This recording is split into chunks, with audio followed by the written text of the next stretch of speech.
Barşaga salem dostlar. iPhone 11 Pro oynatılıp жатыр Telegram'da dostlar. Host Telegram и описание комментарияда Telegram'ның ссылкасы болады. Осыған срочно кіріп Telegram'da ойынға қатысамыз. Просто Telegram кіреміз болды достар. Осы iPhone 11 сіздікі болуы мүмкін. Barşaga salem dostlar. Sizlerмен sport жаңалықтары. Видеоны бастамас бұрын арнаға тіркеліп, видеоға лайк басуды ұмытпаңыздар. WBI титулы бар қазақстандық боксшы Түркияда айқас өткізеді. Екінші жартылай жеңіл салмақта WBI International титулы бар қазақстандық боксшы Бекман Сөйлембаевтың рингке қашан оралатыны белгілі болды деп хабарлайды.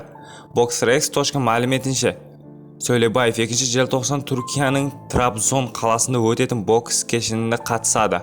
Жекпе-жекке аз қалғанымен қарсылас әзірге белгісіз. 33 жастағы боксшы үшін бұл биылдыққа 3-ші айқас.